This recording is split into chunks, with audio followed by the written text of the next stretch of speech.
There's no other industry where the theft of the very means to make your living has become so normalised. Year on year, tool theft is increasing to the point that it's now an average of one tool theft in the UK every 12 minutes. With me here is Shoaib Awan, the gas expert, founder of Trades United, and one of the main driving forces behind the fight against tool theft. Shoaib, thank you for joining me. First of all, why did you become one of the figureheads?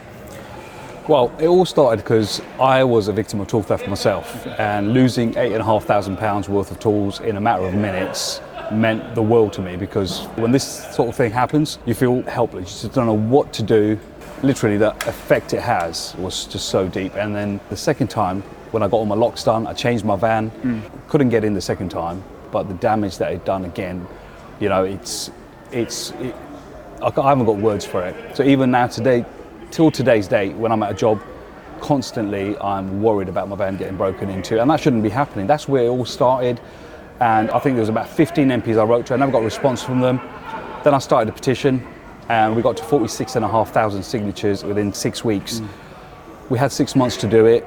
However, the government changed and they closed the petition down. And then at that point, I thought to deliver a message, the best way would be to get all the tradespeople together, go out to Parliament Square, block Parliament Square, make sure we make a statement, and then it's just sort of snowballed on from there. Yeah. When you did get your tools stolen, chatting to some of the tradespeople here today, they've been feeling a bit let down by the aftercare they received from police. So obviously you've met with the head of the Metropolitan Police, you've been able to go into Parliament, meet with the MPs. Yeah. Are you satisfied with what they're doing at the moment? Well, in the past they've not been doing anything, to be honest with you, because the police, we know, because we know the inside story, they literally have been stripped down from all their resources. It is a struggle for them as well at the same time, because proving stolen goods is probably the hardest thing to do. This is why we're encouraging the tool marking events to actually do it the proper way, not just writing your name on the tools, to actually mark it in a forensic marking way where they can convict these people and put them away. There's not that many tool thieves, you've got to think of that amount when you compare it to the amount of tradespeople that you have.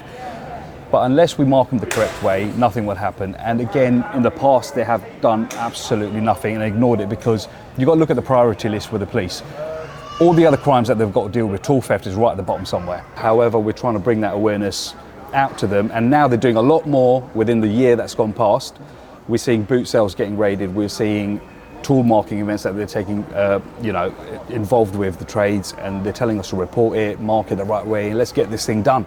So the biggest thing is when all the news channels, all the media came through, then all the MPs got involved. There's about 5 of them.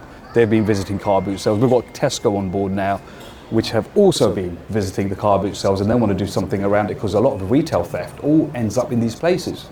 Yeah.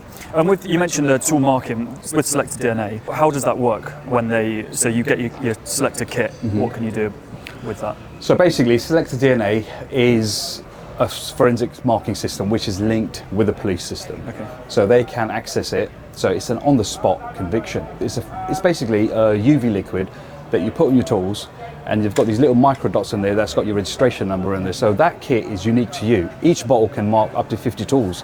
So once you mark your tools in there, then say for instance the police recover tools, because they do recover a lot. I've been to the compounds, and I've seen millions of pounds worth of tools sitting in the compounds which they can't return to people. So if you were to mark them with it, they can identify who the owner is, call you up straight away, ask you the question, was it stolen or did you sell it to somebody? If it was stolen, the person who's handling that goods obviously will get in a lot of trouble. They will be convicted of handling stolen goods. At the same time, you will get your stuff back. So that's where we're trying to push this whole thing, and we're doing loads of events around the country. We want tradespeople to come down, get these kits. ITS have put money towards these kits on this event today, which is great, and I'm really thankful for that. But the tradespeople need to understand they need to come to these events and pick the kits up. Yeah, and you touched on car boots. That is obviously a huge issue, because you see the videos that you've done, thousands and thousands of tools at these events. At some point with car boots, they're not going to be there if the consumers aren't there to buy the tools. Do you have a message for people that might go to the events and buy their tools there? Obviously it is tempting, because you can get on 20 quid, especially if you've had your van done, you're like, I need to get tools quickly. What would you say to What people don't understand is, if they were to buy off a car boot sale and it's got a forensic marking system on it, they can even get done for handling stolen goods. Something they're not going to be aware of, but they can get done for it as well. So they need to understand that buying from these places only encourages these thieves to break into the vans, so it's got to stop.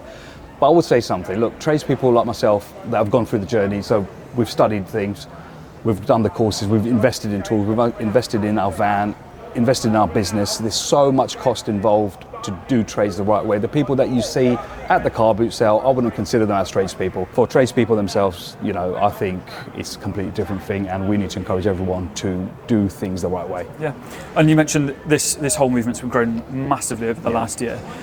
Do you think this is a problem that we can solve? If so, is it more people getting in touch with their MPs, more people putting a bit of pressure on their police forces to help shut these car boots down? How would you like people to address this issue themselves if they can do anything? First of all, the most important thing is to report it, because if you don't report a theft, I know people that have been broken into over 2-3 times, and the second time onwards, they don't even report it anymore because they know the police don't do anything. Yeah. Now it sort of counteracts because the police don't do anything, because they know they're going to go to a car boot sale, they won't be able to identify it. It's going to be a waste of their time and their resources. So it works both ways. Yeah. So that's why we've got to work together. You've got market tools, then we can send the police out to do these things. Now they are visiting the car boot sales because so much exposure has gone towards the car boot sales. Trading standards are involved. Okay. They're looking at car boot sales. They've been to a raid as well, and they're looking at doing more.